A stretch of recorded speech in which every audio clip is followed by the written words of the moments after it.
You've disgusted me since the first day I met you. Chloe Carter's voice is sharp, as thin and cruel as shattered glass. It cuts through the polite chatter of the engagement party. The air conditioning is too strong, and it carries the sweet, cloying scent of wilting flowers. 50 guests are staring at me.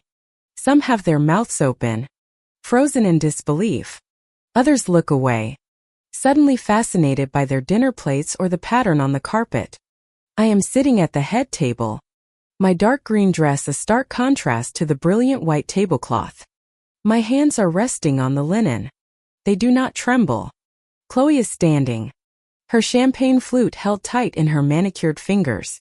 Her own white dress is too tight, straining at the seams.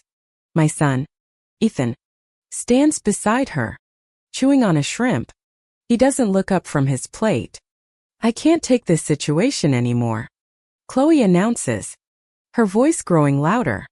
Ethan, tell your mother that after the wedding, she can no longer live in the house.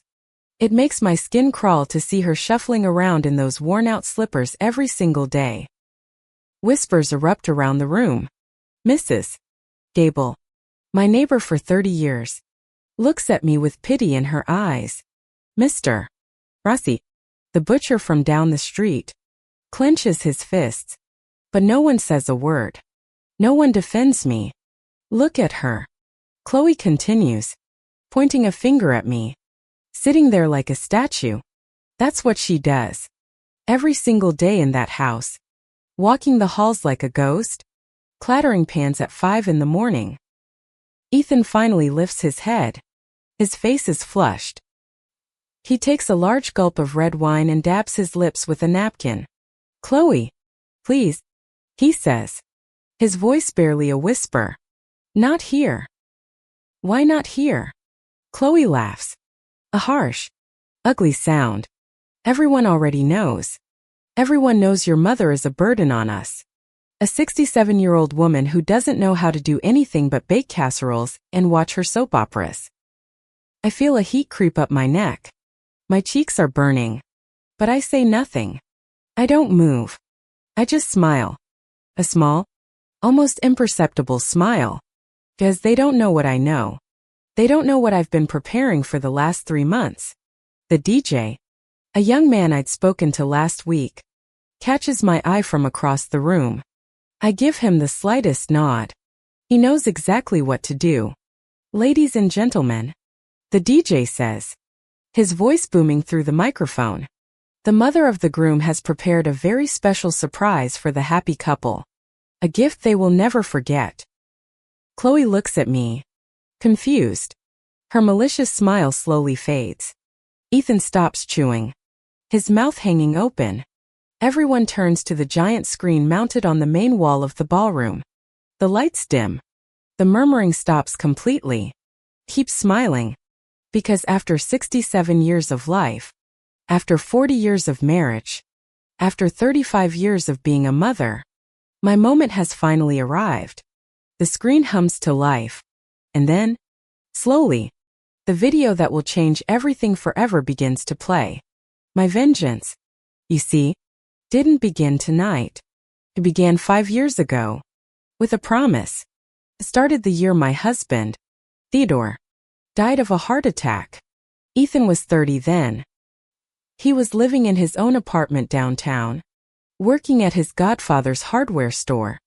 And he would visit me every Sunday after church. He always brought donuts from Miller's Bakery and a bag of freshly ground coffee. We'd sit in the kitchen, and he'd tell me about his work, his plans, the girls he was dating. Mom, he'd say, taking my hand in his, don't you worry about a thing. I'll always take care of you. Dad made me promise before he passed, and I gave him my word. Those words were my comfort. They made me feel that I wasn't alone in the world, that my only child loved me as fiercely as I had loved him all these years. The house felt empty without Theodore. But Ethan's visits filled the silence. Just for a little while. The silence was the loudest thing my husband left behind. It echoed in the hallways and sat in his favorite armchair. Ethan's voice. His laughter. pushed it back into the corners. But everything changed when Ethan lost his job. The hardware store went bankrupt, a casualty of a big box store opening on the edge of town. He couldn't find anything else.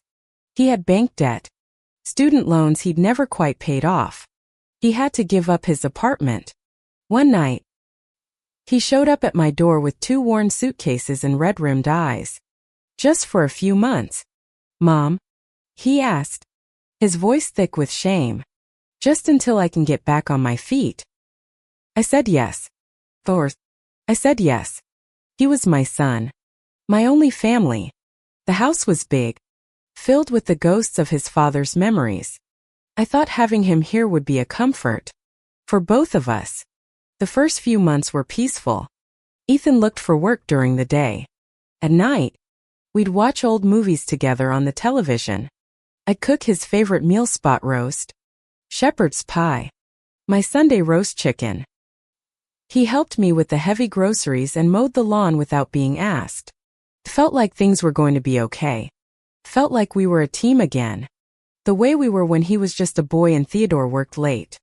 But Ethan couldn't find a job. Not one that he felt was good enough for him. Anyway, 6 months passed. Then a year. He started drinking beer in the afternoon. The cans lining up on the coffee table like little tin soldiers. He stayed up late, scrolling through videos on his phone, the blue light casting a ghostly glow on his face in the dark living room. He stopped helping with the chores. He stopped looking for work with the same energy. "This town has no opportunities," he'd grumble, staring out the kitchen window at the quiet street. "All the jobs are for kids who know how to code, or for people willing to work for minimum wage." I tried to encourage him. I told him things would get better, that he just needed to be patient. But inside, a cold knot of worry was beginning to form in my stomach. My son was changing. He was becoming bitter, resentful. The bright, hopeful young man I knew was disappearing, replaced by a stranger with tired eyes and a permanent slouch. And then Chloe Carter appeared. He met her at a birthday party for his cousin, Lucy. Chloe was 23, working as a receptionist at a law firm downtown. She came from money. Her father owned a chain of clothing boutiques in the city. Ethan came home that night talking about her as if he'd met a goddess. "Mom, she's the most beautiful woman I've ever seen. She's smart, elegant, and she actually paid attention to me. I can't believe it." First, I was happy for him. I thought a girlfriend would do him good, motivate him to find work, pull him out of the depression he was sinking into. But when Chloe came to visit for the first time, I knew immediately that something was wrong.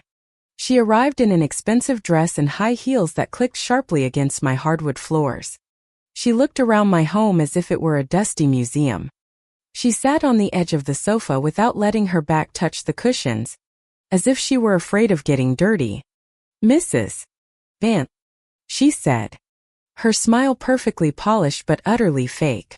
"Ethan has told me so much about you. What a charming home you have." But her eyes told a different story. Her eyes scanned the old curtains, the worn wooden furniture, the faded photographs on the walls. Her eyes were judging me. During dinner, Chloe talked endlessly about her job, her friends, the expensive restaurants she liked to eat at. Ethan just stared at her, mesmerized, hanging on every word that fell from her red-painted lips. "My family has a house at the lake," Chloe said. "We should go up one weekend. Ethan, you'd love it." After that first visit, Ethan began to change even more. He started criticizing my cooking. "Chloe says you use too much salt. Mom, it's not healthy." He started complaining about the way I dressed. "Mom, why don't you buy some more modern clothes? Chloe knows some really great shops." Little by little, my son was slipping away from me. We no longer watched movies together. We no longer had our long talks in the kitchen. He went out every night with Chloe and came home late. On weekends, he went to the Carter's lake house. And when he returned, He always had something to complain about. The house was too old. I didn't know how to cook modern food. My friends from the neighborhood were uneducated. Chloe says you should learn how to use a computer. He told me once. She says women your age can't afford to be left behind. Chloe says this house needs a complete renovation. He said another time. It'll never be worth anything looking like this. It was always Chloe says this. Chloe says that. As if this young woman's opinions were more valuable than mine. As if she knew my own house, my own life, better than I did. But the worst came the night Ethan announced they were getting married. It was a Tuesday evening. I was at the sink, washing the dinner dishes. He came into the kitchen with a bottle of wine and 2 glasses. "Mom, I have some important news," he said, his voice trembling with excitement. Chloe agreed to marry me. I forced myself to smile. I forced myself to congratulate him, to hug him. But inside, I felt a cold dread in the pit of my stomach. Premonition. A fear I couldn't explain. "When's the wedding?" I asked, trying to keep my voice steady. "In 6 months. Chloe wants a big wedding. Her parents are going to pay for everything." That night, after Ethan had gone to bed, I lay awake in my room, thinking about how much my son had changed, thinking about the way Chloe looked at me, thinking about the future. And for the first time in my life, I was afraid of being alone. Not alone because my husband was gone, but alone because my own son was becoming a stranger. Someone who no longer saw me as his mother, but as Chloe saw me, an obstacle. Something old that was no longer useful. That was the night I began to understand that my son was no longer my son. He had become someone else. Someone I didn't know. Someone I was beginning to fear. The first time I knew the truth, the real, undeniable truth, was on a Thursday afternoon. Ethan had gone out with Chloe to look at wedding venues. I was cleaning his room, something he never did for himself anymore. Under his bed, half hidden by a forgotten sneaker, I found a leather portfolio. First, I thought it was paperwork from the part-time job he'd finally taken at a gas station, just to have some pocket money. But when I saw my name printed on one of the documents inside, a cold curiosity took hold of me. I opened the portfolio, and my world fell apart. They were bank documents, papers for a loan Ethan had applied for using my house as collateral. My house. The home that Theodore and I had bought with 40 years of sweat and savings. The house where Ethan was born and raised. He had forged my signature. He had submitted documents stating that I had agreed to put the house up against a $200,000 loan. Money he had already used to buy a new car, and put a down payment on the honeymoon Chloe wanted in Hawaii. My hands were shaking as I read. My heart pounded so hard I thought I was going to have a heart attack. Just like my husband, Ethan had lied. He had committed fraud. He had risked the only place I had in the world. But that wasn't the worst of it. I found other papers, printouts from websites, detailing services and pricing for assisted living facilities in the area. He had a list, locations, monthly fees, amenities. He had highlighted the cheapest ones in yellow marker. On a loose sheet of paper, in his own handwriting, he had jotted down notes. Maplewood Gardens, for $000/month, near hospital in case she gets sick. I sat on his bed, the papers clutched in my hands. I couldn't breathe. I couldn't think. My own son was planning to put me in a home. My own son had decided my future without even asking me. And still, there was one more piece of cruelty left to uncover. At the very back of the portfolio, tucked into a slim pocket, was a crisp, yellow envelope. Inside, I found a handwritten letter from Chloe. A letter addressed to Ethan. It read, "My love, I spoke with my parents, and they agree. After the wedding, your mother can't keep living with us. It's impossible to start a new family with an old woman in the house. I've already looked into it, and Maplewood Gardens seems very nice. They have nurses on call 24/7 and activities to keep her busy. We can pay for the first 3 months with the money from selling some of her old furniture. Don't feel guilty. It's for the best. For everyone. I read that letter 5 times. Every word was a knife in my chest. Chloe didn't just dislike me. She despised me. She had convinced Ethan that I was a problem that needed to be solved, an obstacle that had to be removed from their path. I put everything back exactly as I had found it. I closed the portfolio, slid it back under the bed, and walked out of the room on trembling legs.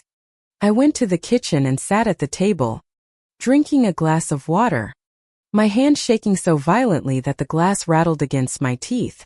For the next 2 hours, I did nothing but cry. I cried for the son I no longer had. I cried for the family I had lost without even realizing it. I cried for a future that others had decided for me. When Ethan came home that evening, whistling, my tears had dried. I had made a decision. I wasn't going to confront him. I wasn't going to scream at him. I wasn't going to cry in front of him. I was going to do something much smarter. I was going to watch. I was going to listen. I was going to gather information. Because if my own son was capable of betraying me like this, I needed to know just how deep the betrayal went. How did it go with the venues? I asked as he poured himself a glass of water from the tap.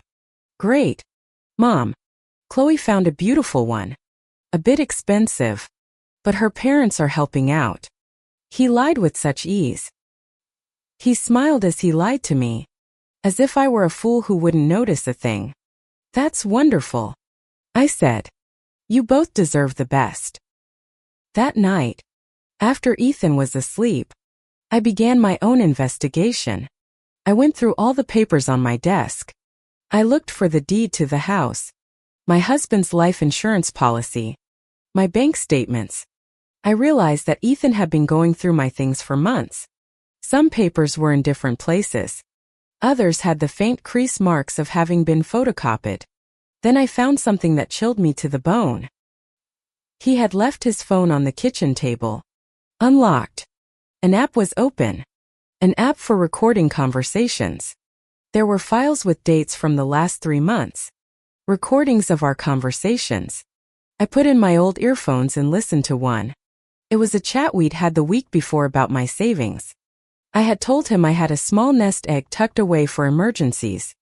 In the recording, I could hear my voice perfectly, telling him the exact amount. Ethan had been spying on me. He had been collecting information about my money, my properties, my private conversations.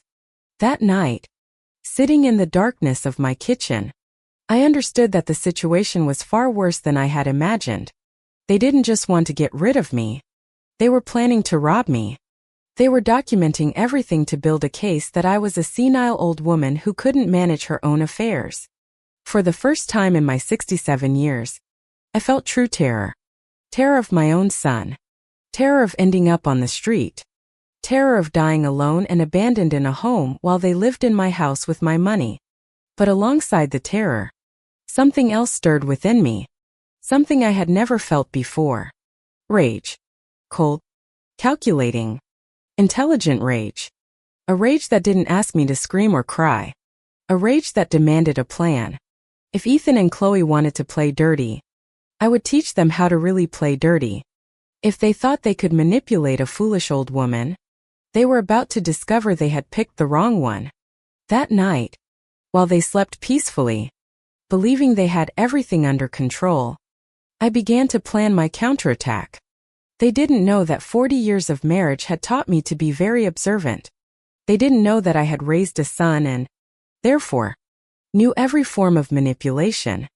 They didn't know that the quiet, submissive woman they saw every day was just a mask. A mask I had worn to keep the peace in my family. But the peace was over. And the mask was about to come off. The next day, I woke up at 5 in the morning. As always. But this time was different. I was not the same woman who had gone to bed the night before. During those few hours of sleep, something inside me had shifted. The victim had died. A strategist had been born. I made coffee and sat in the kitchen with a new notebook I had bought the previous week to write down recipes. Now, I would use it for something completely different. To plan the downfall of my son and his fiancée. On the first page, I wrote, Ethan Vance and Chloe Carter. The Vengeance Plan. Underneath, I made a list of everything I had discovered. The fraudulent loan. The plans for the home. The secret recordings. Chloe's letter. Everything was documented. I had proof, but I needed more. I needed irrefutable evidence. When Ethan came down for breakfast, I had my first performance ready. Son, I said, serving him scrambled eggs. I was thinking about what you said about the wedding last night. Think you're right. This house is too old for a young couple. Ethan looked up, surprised. Really, Mom? Yes. I lied with a gentle smile. Chloe deserves to start her marriage in a beautiful place. And you two need your privacy. Ethan's eyes lit up. He thought he had one. He thought I had finally been convinced to leave voluntarily. So what will you do? Where will you go?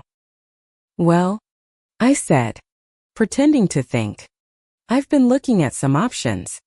There are some very nice places for people my age. With activities, nurses, other ladies to talk to. It was a lie, of course. But I needed Ethan to think his plan was working. I needed him to let his guard down. I'm so glad you're thinking that way, Mom, he said, wolfing down his eggs. Chloe is going to be so happy. After breakfast, Ethan left for work, whistling. He believed he had won the lottery. He thought I would leave without a fight, and he would get everything. As soon as his car pulled out of the driveway, I picked up the phone and called Arthur Finch. He had been my husband's lawyer and best friend for 30 years. Arthur was 72 and retired, but he still helped old friends with legal matters. Arthur, I said, my voice firm. I need to see you. Urgently. It's a very serious matter. Of course, Eleanor, he said, his voice warm with concern. Do you want me to come to the house? No, I replied. Better at your office. And Arthur, this has to stay between us. No one can know I've come to see you. An hour later, I was sitting across from Arthur in his small, book-lined home office. I told him everything. I showed him the copies I had made of the fraudulent loan documents. I showed him Chloe's letter. I explained about the recordings. Arthur listened in silence, shaking his head with a sad, weary expression. When I finished speaking, he took off his glasses and rubbed his eyes. Eleanor, he said, his voice heavy. This is very serious. What Ethan has done is a felony. He could go to prison for this. I don't want to send him to prison, Arthur, I said. He's my son. But I also don't want to end up in a nursing home while they live in my house with my money. So what do you want to do? I want to protect myself, I said, my voice hardening. I want to make sure they can't do anything to me. And I want them to learn a lesson they will never, ever forget. Arthur smiled. It was the first time I had seen him smile since I arrived. I always knew you were smarter than you let on, he said. Your husband always told me. Arthur, he'd say. My Eleanor may seem quiet, but she has the sharpest mind I've ever known. For the next 2 hours, Arthur and I designed a perfect strategy. He would legally investigate the fraudulent loan. He would help me change my will without Ethan knowing. And we would document everything Ethan and Chloe were doing. You need more solid proof, Eleanor, Arthur advised. You need to record them talking about their plans. You need evidence that they are conspiring against you. He explained how the small digital recorders worked, how I could hide one in my clothes or my purse, how I could prompt conversations to get them to say incriminating things. Are you sure you want to do this? He asked, his gaze serious. Once we start, there's no turning back. I'm sure, I said. I spent 40 years being an obedient wife and 35 years being a devoted mother. It's time I became a woman who defends herself. Excellent. Let's proceed. I left Arthur's office with the digital recorder, the size of a quarter, hidden in my purse. I also had a detailed plan for the next 4 months. For months to gather every piece of evidence I needed. For months to prepare the perfect trap. That afternoon, I stopped at an electronics store. I bought another, slightly larger recorder to hide in my bedroom. I also purchased a tiny camera disguised as a decorative bird, a little ceramic finch that would look perfectly harmless on the living room mantelpiece. The salesman, a kind young man, patiently showed me how everything worked, just to keep an eye on the house when I go on trips. I lied to him smoothly. You know how things are these days with security. When I got home, Ethan had already returned from work. He was in the living room, talking on the phone with Chloe. He hadn't heard me come in. Yeah, my love, he was saying, his voice low and conspiratorial. I talked to her this morning. She's on board. She says she's going to start looking for a home on her own. I stood silently in the hallway, listening. No, it's not going to be a problem, he continued. I think she was even a little relieved. You know how old people are. They feel like a burden. I switched on the recorder in my purse. The money?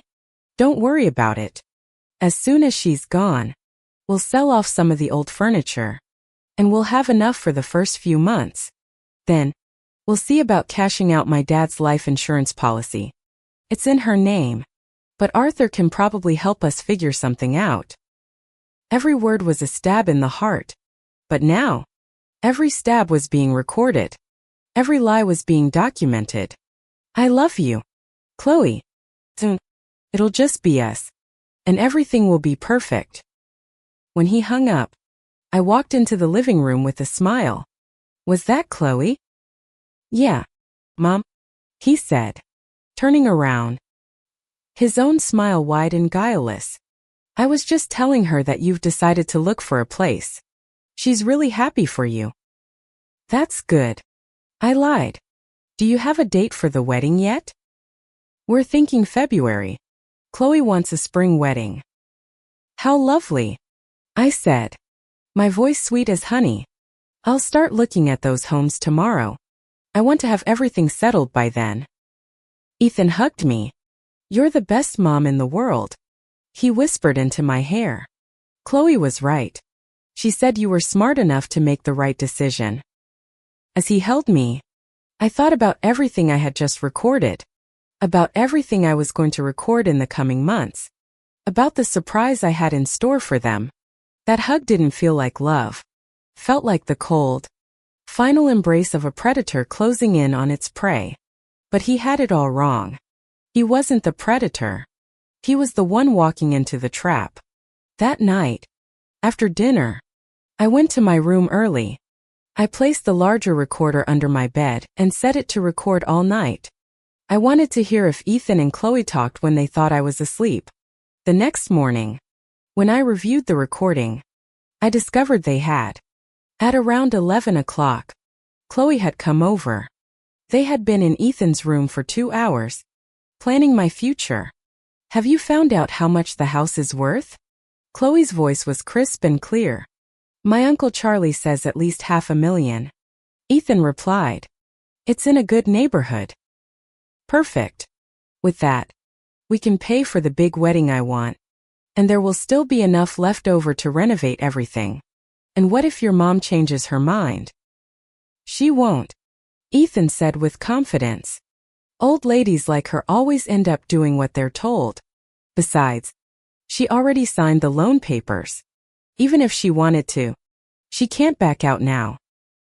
Listening to them plan my destruction with such coldness, such calculation, I felt the last vestiges of motherly love shrivel and die in my heart. They weren't just greedy. They were cruel. They were planning to leave me with nothing, while they enjoyed the fruits of my entire life's work. But what they didn't know was that I was also planning. And my plan was going to be much, much better than theirs. Over the next few days, I continued my perfect performance. Every morning, I pretended to look through the newspaper for nursing homes. Every afternoon, I told them about the calls I had made.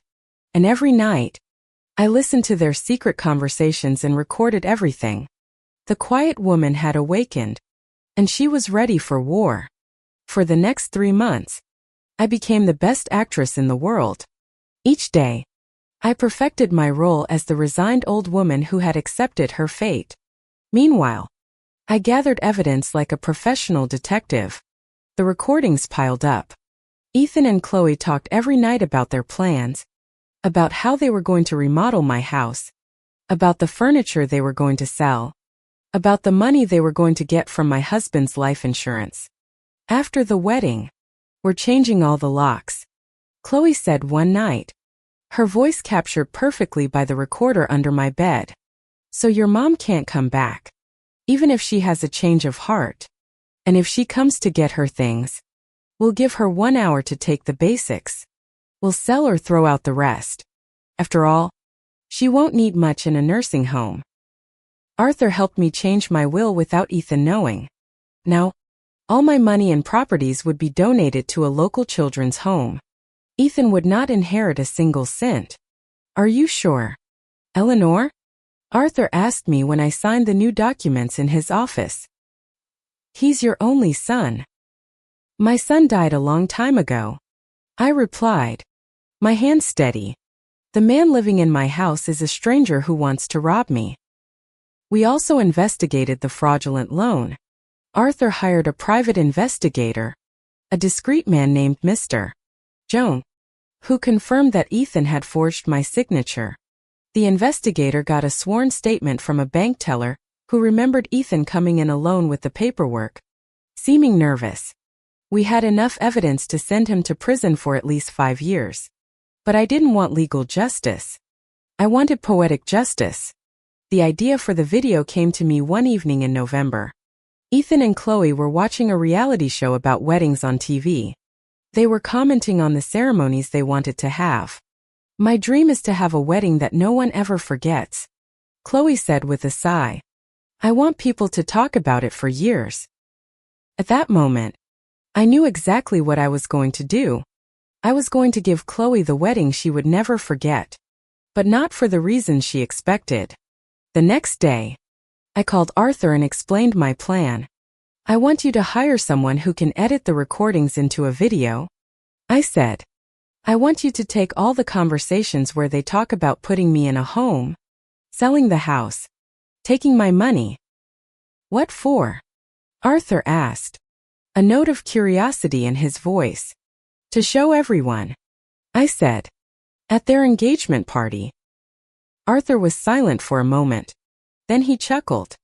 Eleanor, you're diabolical. I love it. We organized everything with military precision.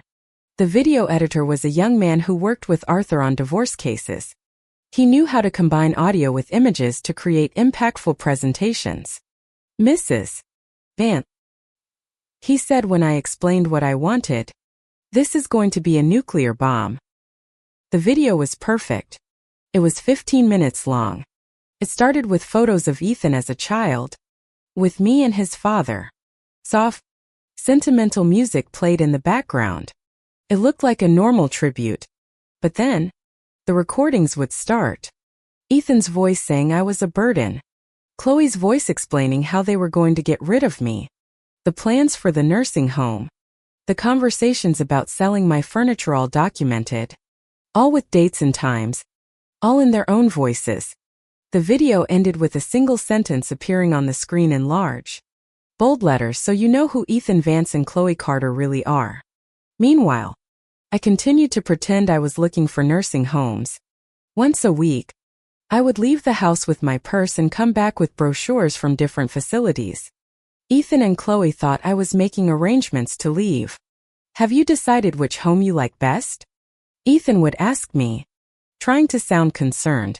I'm torn between 2 options. I would lie. One is closer to town, but the other one has better activities. Take your time. Mom, we want you to be comfortable. What a hypocrite. What a liar. But I just kept smiling and acting as if I believed him. In December, Chloe announced they had decided to have a big engagement party before the wedding. They were going to invite all their family, friends, and neighbors. They wanted it to be a memorable event. It's going to be at the ballroom at the Maple Creek Country Club, Ethan told me. Chloe wants it to be very elegant. How lovely, I replied. Can I help with anything? Don't worry, Mom. Chloe's parents are hiring a planner. You just have to show up, look pretty, and enjoy yourself. Perfect. I couldn't have asked for a better opportunity. A week before the party, I called the DJ they had hired. He was an older man who had known my family for years. Mr. Henderson, I said, I need to ask you for a very special favor. I explained that I wanted to give Ethan and Chloe a surprise, that I had a tribute video I wanted to show during the dinner. Of course, Mrs. Vance, he said warmly. What time do you want me to play it? When I give you the signal, I said. It's a surprise, so it has to be at the exact right moment. Mr. Henderson agreed without question. He thought I was a sweet mother preparing something beautiful for her son. He had no idea what was coming. The last few days before the party were the most difficult. Ethan and Chloe were giddy with excitement. They talked constantly about the party, about the guests, about how perfect the night would be. In the end, everything worked out. Ethan said to me the night before, You found a place where you'll be happy. We're going to start our life together. Everybody wins. Yes, I replied, looking him straight in the eye. We are all going to get exactly what we deserve. That night, I couldn't sleep. Not from nerves, but from a thrumming, electric anticipation. After months of humiliation, of lies, of betrayal, the moment of my reckoning had finally arrived. I rose early and got ready with meticulous care. I chose my dark green dress, a simple but elegant silk sheath that Theodore had always loved. I went to the salon downtown and had my hair styled, the soft silver waves framing my face. I put on the pearl earrings he had given me for our 20th anniversary. I wanted to be perfect for my moment of triumph. When we arrived at the country club, the ballroom was already decorated with white flowers and shimmering gold lights. Guests began to arrive. My neighbors, Ethan's old friends from high school, Chloe's wealthy family, all dressed in their finest, all expecting a night of celebration. Mrs. Gable gave me a warm hug at the door, telling me how lovely I looked. Mr. Rossi tipped his hat. They were all here to celebrate a lie, and soon, they would all be witnesses to the truth. The ballroom was full by 8 o'clock. The clinking of champagne glasses and the cheerful hum of conversation filled the air. The head table was adorned with white roses and golden candles. Everything looked like it was taken from a bridal magazine. I was seated in my place of honor, between Ethan and Chloe. I wore my dark green dress, my pearl earrings, and a smile I had perfected over months. The smile of a proud mother celebrating her son's engagement. But inside, I felt a cold calm, an absolute certainty, the tranquility of someone who knows they hold all the winning cards. Chloe was radiant in her tight white dress. She moved through the room like a queen, accepting congratulations, posing for photos, basking in every moment of attention. Ethan followed her with a doting look, like a lovesick teenager. Eleanor, Mrs. Gable said, approaching my table. You look so beautiful tonight, and everything is so elegant. Thank you, Helen, I replied. Chloe has very good taste for organizing parties. Do you have a date for the wedding yet? In February, I answered with the same practiced smile. And by then, I'll be settled in my new home. Helen looked at me, a flicker of confusion in her eyes. Your new home? Yes. I've decided to move somewhere more suitable for my age. Young people need their space. I didn't tell her that this supposed place was a nursing home. I didn't tell her that I hadn't chosen anything voluntarily. I just smiled and changed the subject. Day 30. Dinner began. A fancy salad, butternut squash soup, chicken with asparagus. The food was delicious. The conversations flowed, and everyone seemed to be having a wonderful time. Chloe stood up to thank the guests. She talked about how happy she was, how much she loved Ethan, how excited she was to start their new life. And I want to especially thank my future mother-in-law, she said, looking at me, for being so understanding and supporting us in all our decisions. The guests applauded. Some looked at me with affection. They thought Chloe was honoring me. They didn't know she was mocking me. Then Ethan spoke. He thanked Chloe's parents for paying for the party. He talked about their plans for the future, the house they were going to remodel, the children they wanted to have. My mother always taught us that family is the most important thing, he said, his voice thick with false sincerity. And now, our family is going to grow. As he spoke, I discreetly checked my purse. The small, black remote was there. Mr. Henderson, the DJ, glanced at me from time to time, waiting for my signal. Not yet. First, I wanted them to keep talking. I wanted them to keep lying in front of everyone. I wanted them to dig their own graves a little deeper. At 9 o'clock, the toasts began. Chloe's father said some nice words about love and marriage. Ethan's best man told some funny anecdotes from their college days. Everyone raised their glasses to the happy couple. Then, Chloe decided to do something I hadn't planned for. She stood up again and asked for silence. There's something else I want to say tonight, she announced. Her voice sounded different, stronger, more confident. Something that everyone should know about our family situation. Ethan looked at her, surprised. He didn't know what she was going to say. Our marriage is going to represent a lot of changes, Chloe continued. Necessary changes so that we can start our life on the right foot. I felt my heart begin to beat faster. She was going to say it. I knew she was. For example, Chloe said, a smile that didn't reach her eyes playing on her lips. My future mother-in-law has decided to move to a place more appropriate for her age. A place where she will have the company and the care that she needs. The murmurs began. Some guests looked confused, others uncomfortable. It's a very brave decision, Chloe said, her voice dripping with condescension. Because not all women her age have the courage to accept that they can no longer live alone. There it was. The public humiliation I had been waiting for. Chloe couldn't help herself. She had to make me look bad in front of everyone. She had to show that she had won. I admire Eleanor so much, Chloe continued, for recognizing her limitations and making the right decision. The silence in the ballroom was awkward. People didn't know whether to applaud or stay quiet. Ethan's face was beet red, and he tried to signal for Chloe to stop, but she was on a roll. She had started, and she couldn't stop. At first, I thought it would be difficult to convince her, she said with a laugh. But it turned out to be easier than I imagined. In the end, older people understand when they are no longer useful. Those words were like a slap in the face. Several guests exchanged shocked glances. Mrs. Gable looked outraged. Mr. Rossi was clenching his fists again. Chloe. Ethan mumbled.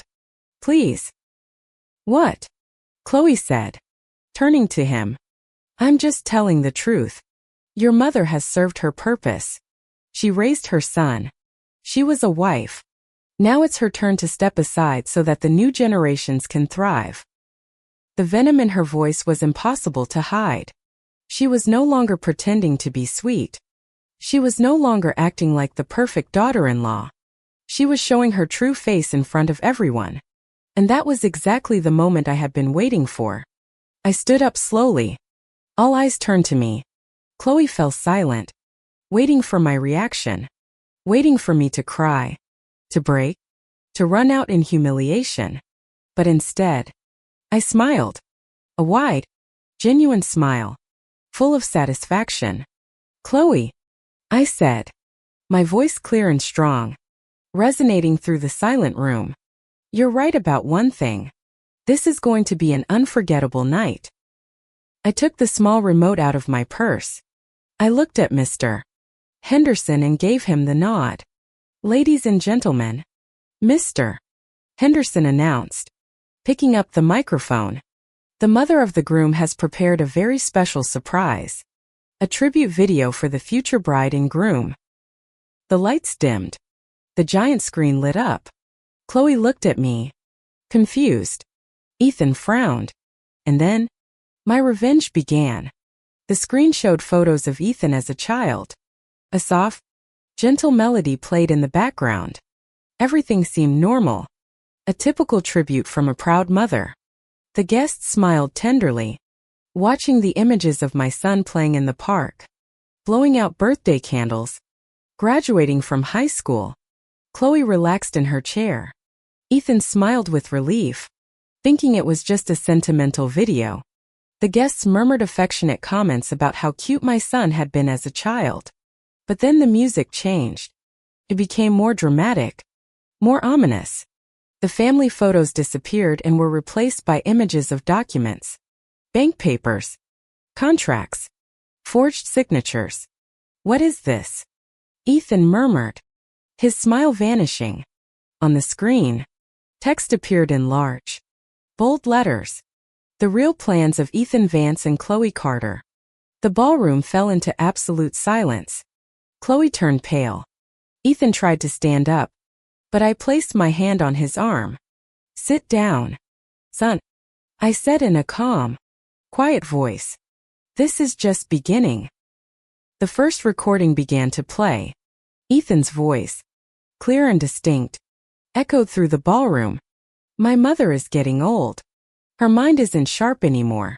We have to convince her to go to a home before she realizes what we're doing." The guests looked at each other in shock. Mrs. Gable put a hand to her mouth. Mr. Rossi shook his head in disgust.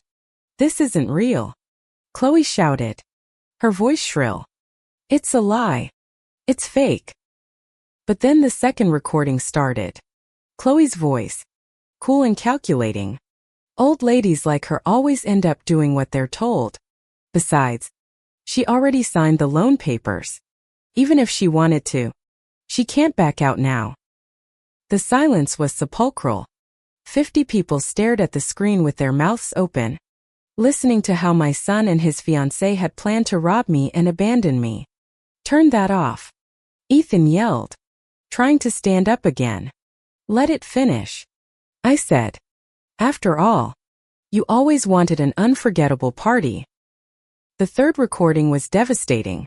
It was Chloe, talking coldly about selling my furniture.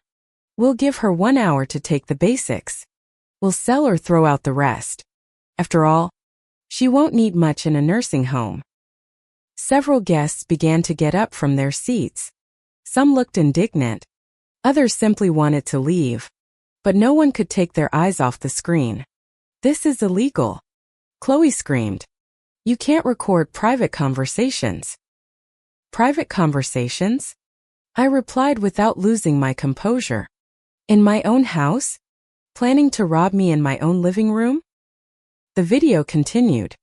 More recordings appeared.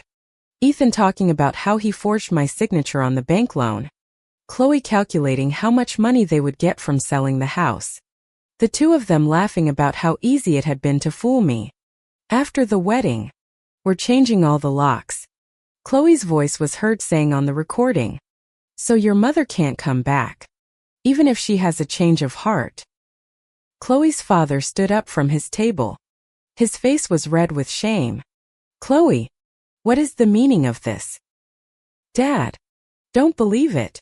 This old woman is crazy." But it was too late. The video showed real documents, copies of the forged papers, evidence of everything they had planned. There was no way to deny it. The most damning recording came near the end.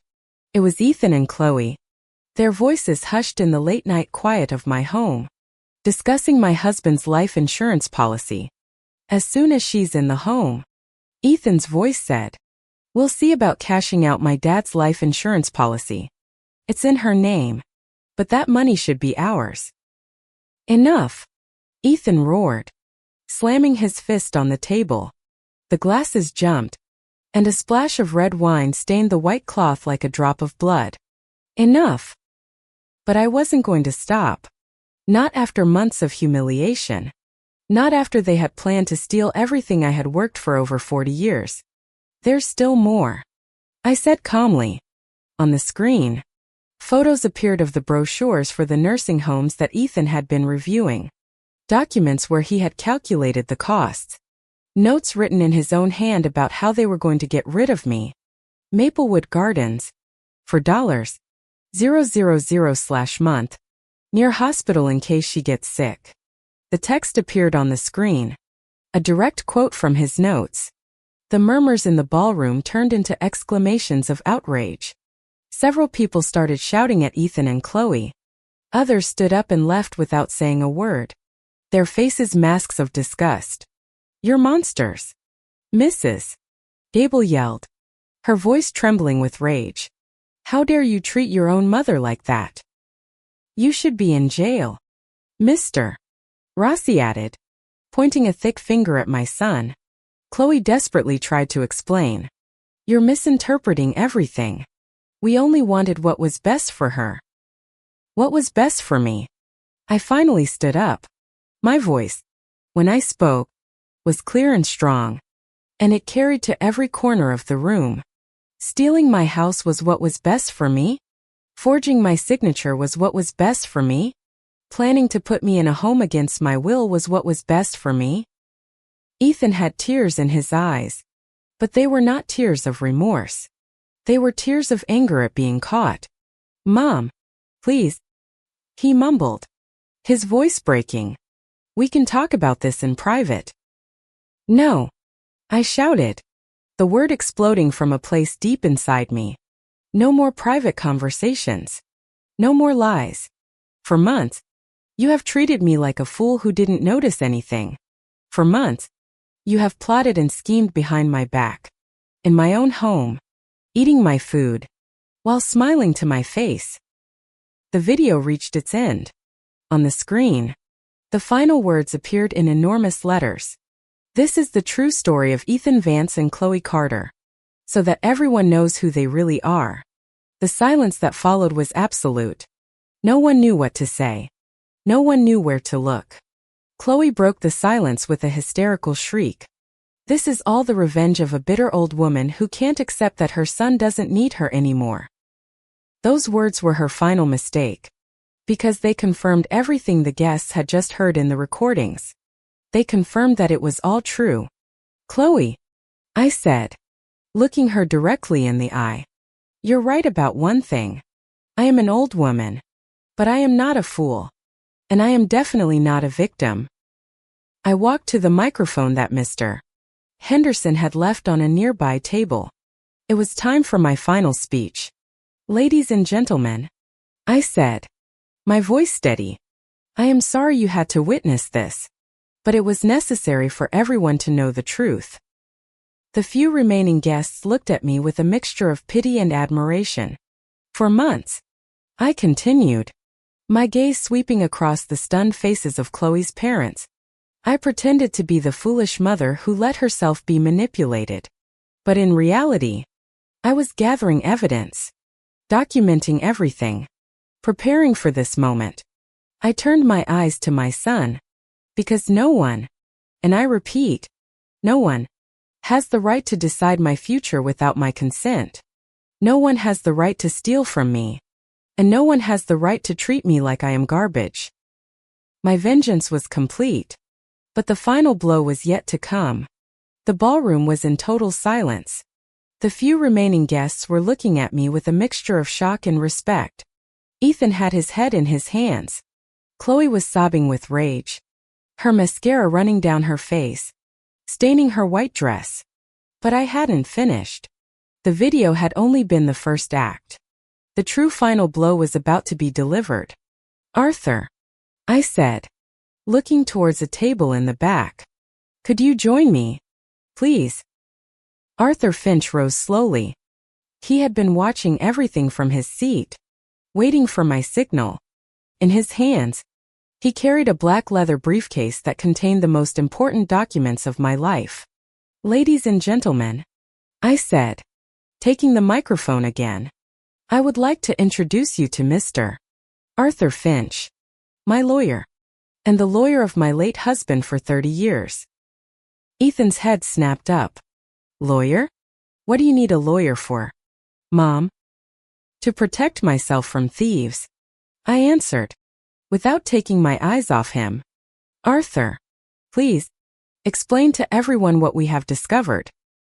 Arthur cleared his throat and opened the briefcase. After investigating the documents that Mrs. Vance provided to me, he began, his voice calm and authoritative. We have confirmed that Ethan Vance committed felony fraud by forging his mother's signature to obtain a bank loan, using this house as collateral. The murmurs filled the room again. Ethan turned as white as a sheet.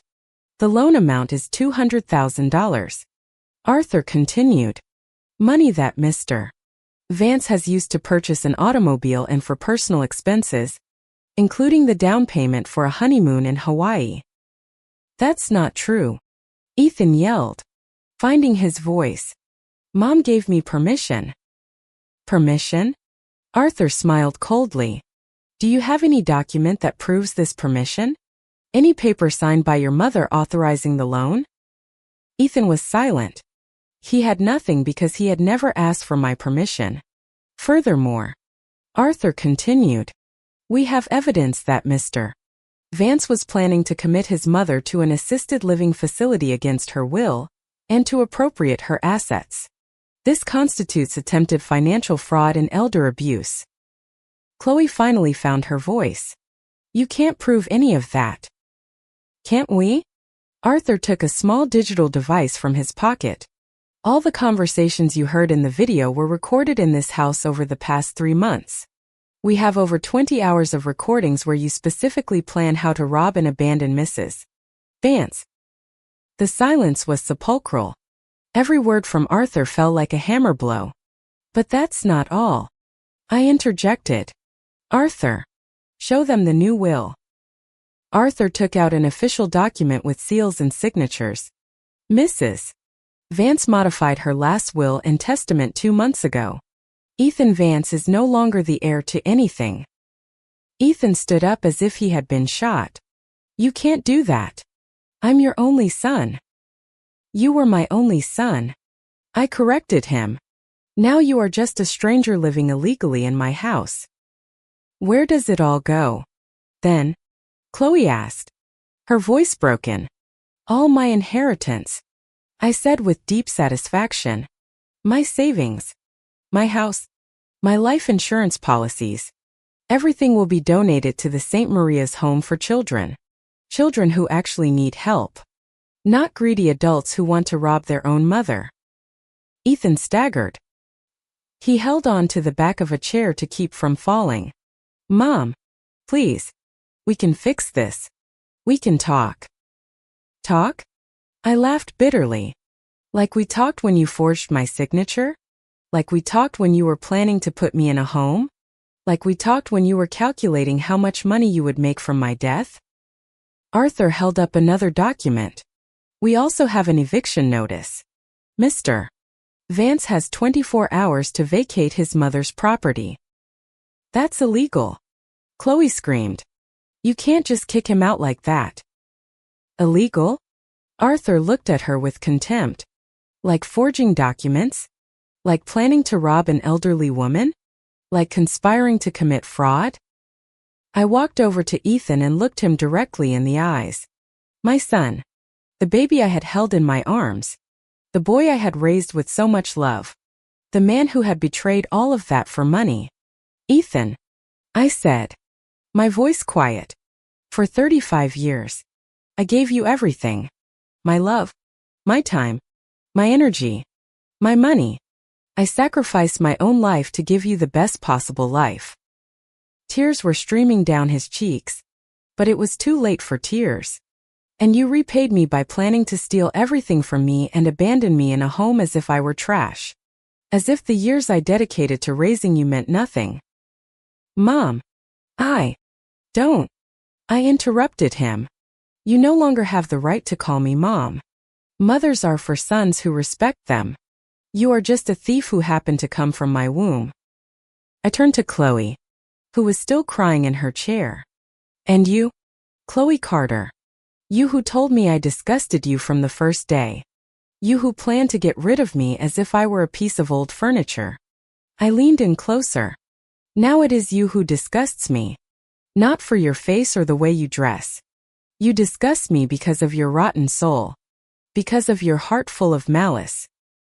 Arthur calmly placed the documents back into his briefcase. He closed it with a soft, definitive click. The sound echoed in the silent, half-empty ballroom. He then turned to me, his expression a mixture of professional duty and personal concern. "Eleanor?" he asked, his voice clear enough for the remaining guests to hear. "Do you wish for us to proceed with the criminal charges?" Everyone held their breath. Ethan and Chloe stared at me, their faces etched with a raw, primal terror. They knew. In that moment, they knew I held their futures in the palm of my hand. I had enough evidence to send them to prison for several years. The fraudulent loan, the conspiracy, the elder abusite was all there, recorded and documented. I let the question hang in the air. I thought about justice. I thought about revenge. I thought about my 40 years of a happy marriage with Theodore, a life built on trust and mutual respect. I thought about the 35 years of devoted motherhood, the sacrifices I had made, the unconditional love I had given. I looked at the man who was my son, a hollowed-out version of the boy I remembered, his face stained with tears of self-pity, not remorse. I saw the young woman beside him, her beautiful mask shattered, revealing the ugly greed beneath. "No," I said finally. The word was quiet, but it landed with the force of a judgment. Ethan let out a ragged sigh of relief, but I continued. "I will not send you to prison." My gaze locked onto his. "But if you ever come near me again, if you try to contact me, if you even so much as drive down my street, Arthur will file all charges immediately. Do you understand?" He nodded numbly, unable to speak. I turned to the microphone one last time. "Ladies and gentlemen," I said, addressing the small, loyal group that had stayed Mrs. Gable, Mr. Rossi, few other old friends. "I apologize again that your evening was ruined, but sometimes the truth must be shown, no matter how painful it is." The remaining guests began to applaud. First, it was hesitant, a few scattered claps. Then it grew stronger, more confident. Mrs. Gable stood up and shouted, "Good for you, Eleanor. Those wretched people deserved it." Others joined in the applause, their faces showing not pity, but a fierce, protective admiration. For the first time in months, I felt respected, valued, strong. Ethan and Chloe gathered their things in silence. Chloe's parents, their faces pale with shame and fury, came to their daughter. Her father grabbed her by the arm, his grip tight. "We are leaving," he hissed, not even glancing in Ethan's direction. They walked out of the ballroom without saying goodbye to anyone. A family disgraced. Ethan stood alone for a moment, a pathetic figure in his expensive, ill-fitting suit. He looked at me, his eyes pleading, but there was nothing left for me to give him. He turned and walked away, his shoulders slumped in defeat. The engagement party was over. The ballroom slowly emptied. The guests left, one by one, commenting on what they had witnessed. Several of them gave me hugs of support before they departed, whispering words of encouragement. When I was finally alone with Arthur, I sank into a chair and took a deep, shuddering breath. How do you feel? He asked gently, placing a hand on my shoulder. Free, I answered, the word tasting strange and wonderful on my tongue. For the first time in years, I feel completely and utterly free. But I knew the real freedom would come later. When I arrived home and Ethan was no longer there. When I could walk through my own house without fear. When I could begin my new life. My real life. 3 days later. My house was empty. Ethan had come to get his things, accompanied by 2 friends and a U-Haul truck. He didn't speak a word to me. He didn't even look me in the eye. He packed his belongings in silence and was gone forever. Chloe did not come. I suppose she didn't have the courage to face me after what had happened in the ballroom. I walked through the empty rooms, feeling something I hadn't experienced in years. Peace. Real silence. Not the tense silence of someone tiptoeing around their own home, but the golden silence of someone who is finally in control of their own destiny. Ethan's room no longer smelled of stale beer and dirty socks. The living room was no longer cluttered with his video games. The kitchen sink was free of his dirty dishes, waiting for me to wash them like a maid. For the first time in 5 years, my house was truly mine. That first night, I slept better than I had in a very long time. I didn't have to listen for secret conversations.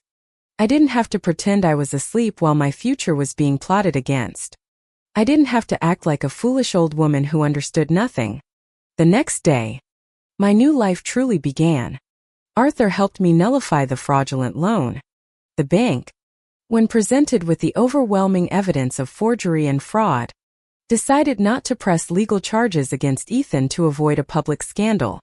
However, they immediately canceled the debt and placed a severe alert on his credit history that would make it nearly impossible for him to get so much as a credit card for many years. It's a form of justice, Arthur told me. He won't go to prison, but he won't be able to easily commit fraud again. I also had all the locks on the house changed. I wanted to be certain that Ethan could not get in, even if he had made copies of the keys. The first few days were strange. After 5 years of having someone else in the house, being alone felt foreign. But not lonely. It was the aloneness of freedom. The aloneness of being able to do whatever I wanted, whenever I wanted. I could watch my soap operas without anyone mocking me. I could bake my casseroles without anyone criticizing them. I could walk around in my worn-out slippers in my own house without anyone telling me I was a ridiculous old woman. The story spread through Maple Creek in a matter of days. People talked about what had happened at the engagement party. Some congratulated me when they saw me on the street. Others looked at me with a mixture of awe and admiration. Mrs. Gable started coming over for tea every afternoon. Eleanor, she said to me one day, stirring sugar into her cup, I never thought you had it in you. I always saw you as so quiet, so submissive. I didn't know I had it in me either. Helen, I replied. Sometimes, you don't know your own strength until you have no other choice but to use it. A week later, I received a phone call I didn't expect. It was Chloe's mother. Mrs. Vance, she said, her voice heavy with embarrassment. I wanted to apologize for what my daughter did. We didn't know anything about her plans. I know, I replied. You are not to blame for what your children have done. Chloe is devastated, she continued. She says you've ruined her life. I was silent for a moment. Then I answered. I didn't ruin anyone's life. I just showed them the truth. They ruined their own lives with their choices. Is there any way to fix this? Any way you could find it in your heart to forgive them? Ma'am, I said firmly. Forgiveness is for those who are truly sorry. Your daughter and my son are not sorry they hurt me. They are sorry they got caught. That is a very big difference. She didn't call again. 2 weeks later, Arthur brought me news about Ethan and Chloe. They had broken up. Chloe's family had canceled the wedding and, according to town gossip, had forbidden her from ever seeing Ethan again. Ethan had moved to another state, looking for work. Do you feel any sadness? Arthur asked, watching me closely. No, I answered honestly. I feel sadness for the son I thought I had. But that son never really existed. The man who lived in my house was a stranger. A month later, I made a decision that surprised even myself. I decided to travel. I had lived my entire life in this small town in Pennsylvania. I had gotten married here, raised my son here, buried my husband here. I had never been away for more than a couple of days at a time. But now, I had my savings, I had time, and I had the freedom to do whatever I wanted. I bought a bus ticket to the coast. It was the first time in my life I had traveled alone. The first time I had made a decision just for me, without consulting anyone. The trip was beautiful. I saw landscapes I had only seen in pictures. I met new people on the bus. I stayed in a small, clean hotel by the ocean. I walked on the beach and felt the sand between my toes. During those 5 days, I realized something important. I wasn't just Ethan's mother. I wasn't just Theodore's widow. I wasn't just the victim of a family betrayal. I was Eleanor Vance, a 67-year-old woman with a whole life ahead of her, with stories to tell, places to see, and experiences to live. When I returned from my trip, I began to make changes to my house. Real changes. Not the cold, sterile renovations Chloe had envisioned, but changes that reflected me. I painted the living room a warm, sunny yellow. I bought new plants for the sunroom, bright green ferns and colorful orchids that filled the space with life. I replaced the heavy, old-fashioned furniture with pieces that were lighter, more comfortable, more to my own taste. My home, once a museum of my life with Theodore, slowly began to transform into a sanctuary for my future. I also started to go out more. I joined a ladies' group that met every Wednesday for bingo at the community center. I started attending church on Sundays again, not out of obligation, but because I enjoyed the company and the sense of peace it gave me. I even bought new clothes dresses in cheerful colors that made me feel pretty, shoes that were comfortable but elegant, earrings that sparkled when I moved. I was no longer dressing to be invisible. I was dressing for myself. The woman who shuffled in worn-out slippers was gone. In her place was a woman who walked with her head held high. The community of Maple Creek, which had once looked at me with pity, now looked at me with a quiet respect.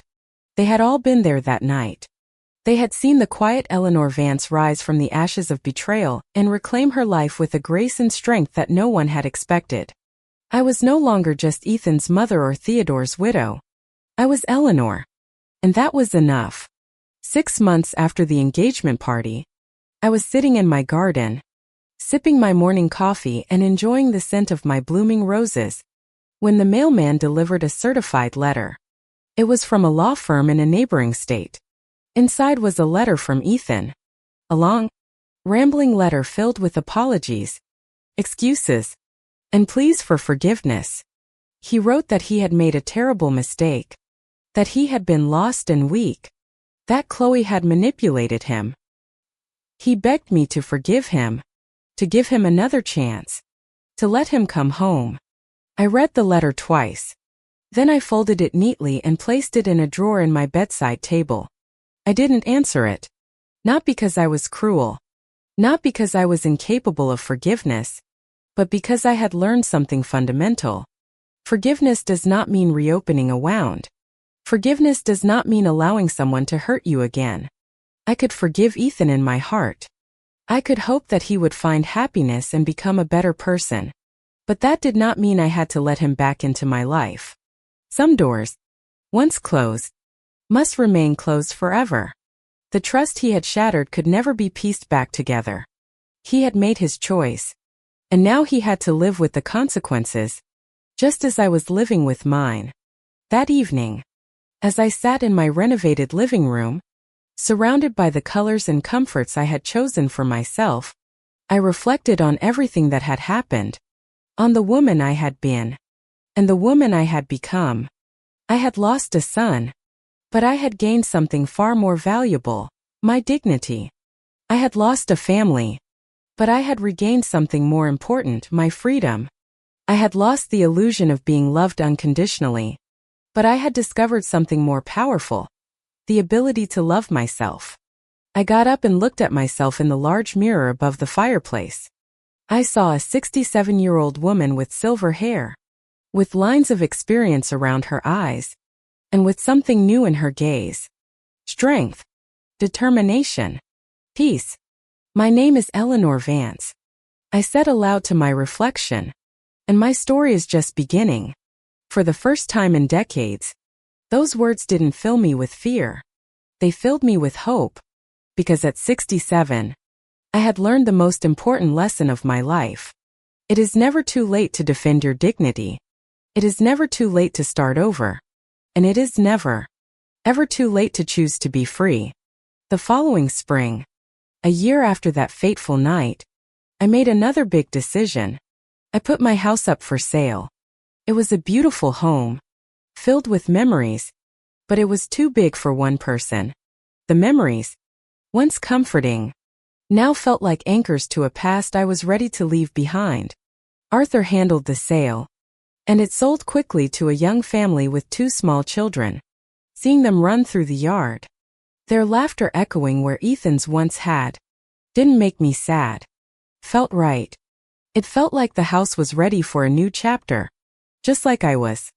With the proceeds from the sale and my savings, I bought a small, sunny condominium in a community by the sea, the very same coastal town I had visited on my first solo trip. It was a community for active seniors, with a swimming pool, a book club, and art classes. It was a place for new beginnings. The day I moved, Mrs. Gable came to say goodbye. She hugged me tightly, tears in her eyes. "Oh, Eleanor," she said, "we're going to miss you so much. But I am so proud of you. I'll come back to visit." I promised, and I knew I would. Maple Creek would always be a part of my story. It was the place where I had lost everything, but it was also the place where I had found myself. My new life by the sea was quiet, but it was a fulfilling quiet. I learned to paint with watercolors. I joined the book club and made new friends, women with their own stories of love, loss, and resilience. We would sit on the porch in the evenings, drinking iced tea and sharing our life experiences. We were a sisterhood of survivors, women who had learned that the final chapters of our lives could be the most beautiful ones.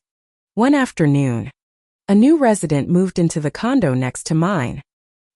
He was a widower named Frank, a retired history professor with kind eyes and a gentle smile.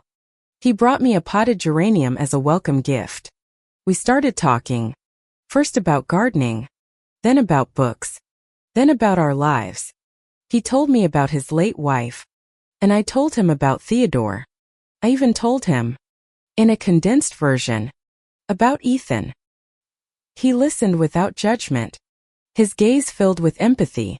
We started taking walks on the beach together in the mornings. We went out for dinner on Friday nights. He made me laugh, a deep, genuine laugh that I hadn't realized I had missed so much. It wasn't a passionate, whirlwind romance. It was something quieter, more profound, a companionship built on mutual respect, shared experiences, and the quiet comfort of knowing you are not alone. I never heard from Ethan again. I sometimes wondered what had become of him. If he had found peace, if he had learned from his mistakes. I hoped he had. I hoped he had found a way to live with the man he had become. As for Chloe, I heard through the Maple Creek grapevine that she had married a wealthy older man and moved away. I felt nothing when I heard the news. No anger. No satisfaction. She was simply a ghost from a past life. A life that no longer belonged to me. My vengeance had not been about destroying them. It had been about saving myself. It had been a declaration that my life had value. That my dignity was non-negotiable. The video at the engagement party was not the end of their story, but it was the beginning of mine.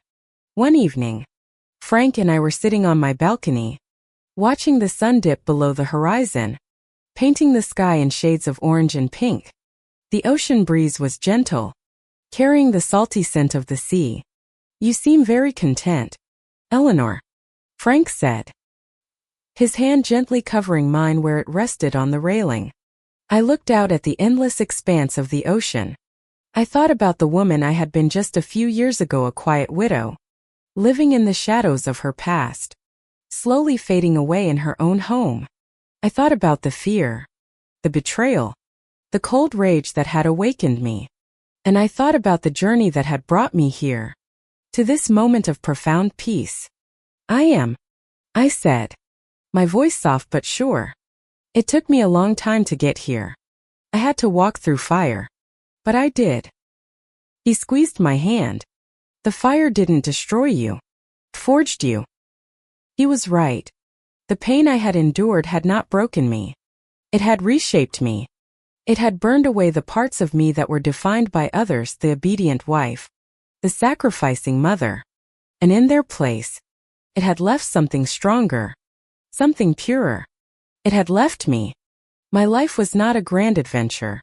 I was not traveling the world or accomplishing great feats. My happiness was found in the small, simple moments. The warmth of the sun on my face. The taste of a perfectly ripe tomato from the local farmer's market. The sound of waves crashing on the shore. The shared laughter with a new friend. The quiet satisfaction of knowing that I was the sole author of my own life. I had learned that true freedom isn't about having no attachments. It's about choosing your attachments wisely.